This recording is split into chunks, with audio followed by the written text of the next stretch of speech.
একদিকে তিনি কাকদ্বীপের ব্লক যুব সভাপতি, অন্যদিকে সুন্দরবন পুলিশের সিভিক ভলেন্টিয়ার ও পেশায় কন্ট্রাক্টর।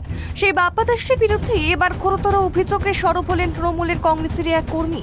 অভিযোগ, কাকদ্বীপের বিভিন্ন এলাকায় তিনি জোয়ার আসর বসিয়ে টাকা তুলছেন। পাশাপাশি সুন্দরবনের সংরক্ষিত ম্যানগ্রোভ গাছ কাটারও অভিযোগ রয়েছে তার বিরুদ্ধে।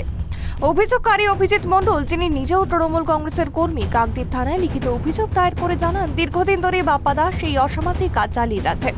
আর এইসবের প্রতিবাদ করায় তাকে বেধড়ক মারধর করা হয়েছে বলে দাবি অভিজিতের। প্রতিবাদ করায় বিভিন্ন ছেলে পাঠিয়ে আমাকে রাস্তায় ধরে এবং জায়গাটা হচ্ছে ইয়ং ফাইটার্সের সামনে, এবং ওখানে ফেলে আমাকে বাইক থেকে ধাক্কা মেরে ফেলে দেয়, লাঠি, জুতো এবং মাথায় আঘাত করে লাঠি দিয়ে আমায় ওখানে সেন্সলেস করে দেয়। দিয়ে ওখানে বেশ কিছুজন গ্রামবাসী দেখে ছুটে আসে, ওরা পালিয়ে যায় এবং ওখানে গ্রামবাসীরা আমাকে নিয়ে গিয়ে জল দিয়ে আমাকে হসপিটালে ভর্তি করে। তো যখন আমি হসপিটালে গিয়ে জ্ঞান আসে, তখন আমি মানে মোটামুটি থানার দ্বারস্থ হই এবং থানায় একটা জিডি কপি করি। কিন্তু থানা পরবর্তীকালে থানাও সেরকম গুরুত্বপূর্ণ দেয়নি আমার এই কেসে, এবং আমি এইটা মানে প্রশাসনের হেল্প নিতে চেয়েছিলাম, সেখান থেকে আমি ঠিকঠাকভাবে প্রশাসনের হেল্প বা সহযোগিতা পাইনি। উনি হচ্ছে মানে একদম গ্রামের দিকে যে বড় বড় গাছগুলো আছে সেইগুলো কেটে বেচা ছাড়া বিভিন্ন কাকদ্বীপে ক্লাবে জুয়া হয়, সেখান থেকে উনি ওনার দাপট দেখিয়ে জুয়ার বেশ কিছু ক্লাব থেকে টাকা তুলেছে। এবং উনি হচ্ছে পেশায় কন্ট্রাক্টরি মানে ঠিকাদারি করেন, সাথে উনি হচ্ছে সিভিক ভলেন্টিয়ার, এবং কাকদ্বীপ কলেজে গিয়ে উনি ওনার ছেলেপুলেদের নিয়ে গিয়ে যাত্রাকে থ্রেট করে টাকা ফাঁকা তোলে। অভিযোগ দায়েরের পরেও তবে এখনো পর্যন্ত কোনো পদক্ষেপ নেওয়া হয়নি বলে জানাচ্ছেন স্থানীয়রা। অভিযোগ, বিধায়ক ঘনিষ্ঠ হওয়ায় প্রশাসন তার বিরুদ্ধে কোনো ব্যবস্থা নিচ্ছে না। এলাকার মানুষের কথায় বাপ্পা দাস বিধায়কের এতটাই ঘনিষ্ঠ যে দিনের পর দিন এইসব অসামাজিক কাজ করেও তিনি বহাল তবিয়াতে ঘুরে বেড়াচ্ছেন। বাপ্পা দাস কাকদ্বীপের রিক্রুটেড, বাট ও আছে হচ্ছে লর্ডসিনা রোড আইবি ওয়েস্ট বেঙ্গলের সাথে ডাইরেক্ট অ্যাটাচ আছে এবং ওদের ডিসপোজালেই কাজ করে। একটা অভিযোগ বাপ্পা দাসের নামে কাকদ্বীপ থানায় হয়েছে, তো সেটা আমরা ইনকোয়ারি করে দেখছি যে কতটা কি আছে।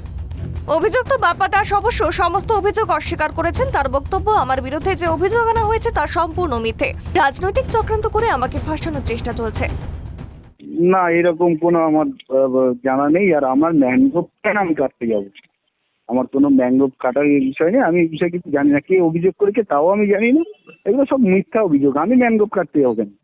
আর আমি যদি কিছু কাজকর্ম করে থাকি, আমি তো চুরি করছি না, তাতে কার কি অসুবিধা হতে পারে? আর আমার নামে কোনো অভিযোগ হয়েছে এরকম বিষয় আমার কোনো জানা নেই। এই বিষয়ে মথুরাপুর লোকসভা কেন্দ্রের সাংসদ ও সুন্দরবন সাংগঠনিক জেলার যুব তৃণমূল কংগ্রেসের সভাপতি বাপি হালদারের কাছে প্রশ্ন রাখা হলে তিনি জানান, কে বা কারা এই কাজ করেছে সে বিষয়ে এখনো পর্যন্ত কোনো তথ্য নেই আমার কাছে। এখনো পর্যন্ত কাকদ্বীপের যুব সভাপতি হিসাবে আমরা কারোর নাম ঘোষণা করিনি, দল কারোর নাম ঘোষণা করিনি। কে বা কারা এ বিষয়ে আমার কিছু জানা নেই। এদিকে বিরোধীদের অভিযোগ, শাসক দলের মদতেই এইসব কাজ চলছে। সিপিআইএম নেতা স্বপ্নময় সাহা বলেন, বিধায়কের মদতেই এই ধরনের অসামাজিক কাজ হচ্ছে। এটাই তৃণমূলের কালচার। বিজেপি নেতা সঞ্জয় দাসের দাবি, দিনের পর দিন বাপ্পা দাসের মতো নেতা কাকদ্বীপে অসামাজিক কাজ চালিয়ে যাচ্ছে, অথচ প্রশাসন নীরব। এখন এই বাপ্পা দাসের নামে প্রচুর ভুরি অভিযোগ। তিনি একাধারে সিভিক ভলেন্টিয়ার, আবার একাধারে তৃণমূলের যুব সভাপতি। এই পার্টি আর সিভিক ভলেন্টিয়ার দুটোরই প্রভাব খাটিয়ে তিনি করছেন কি, পিডব্লিউডি জায়গাতে অবৈধভাবে মানুষজনের ঘরবাড়ি করে দিচ্ছেন আর লক্ষ লক্ষ টাকা কামাচ্ছেন। আবার এও খবর আছে, রাতের অন্ধকারে ক্লাবে ছেলেরা মদ্যপান করছেন, তিনি বাইরে দাঁড়িয়ে গার্ড দিচ্ছেন আর টাকা কামাচ্ছেন। এই বাপ্পা দাস, তিনি যেমন সিভিক ভলেন্টিয়ার, তিনি আবার কন্ট্রাক্টরও। তাহলে ভাবুন পশ্চিমবাংলাটা কোন জায়গায় গেছে। এরপর তো আমরা কোন দিন দেখতে পাবো যে থানার ওসি হচ্ছেন তিনি তৃণমূলের ব্লক সভাপতি কিংবা জেলা সভাপতি হয়ে বসে আছেন। তো যাই হোক, কাকদ্বীপের যিনি পুলিশ সুপার, তিনি অতীব ভদ্র মানুষ। আমি চাইব এই বাপ্পা দাসের নামে যতগুলো অভিযোগ আছে খতিয়ে দেখে আইনানুগ ব্যবস্থা নিতে, এবং ইমিডিয়েট এই বাপ্পা দাসকে ওনার সিভিক ভলেন্টিয়ারের দায়িত্ব থেকে সাসপেন্ড করা হোক, এটুকু আমি দাবি রাখবো। এর থেকে আর বলার কি আছে বলুন তো? নানা রকম অপকর্মের সঙ্গে যুক্ত হয়ে আছে, নানা রকমভাবে পোস্টার পড়ছে, পোস্টারে নাম লেখা আছে, বাপ্পা বলে নাম লেখা আছে।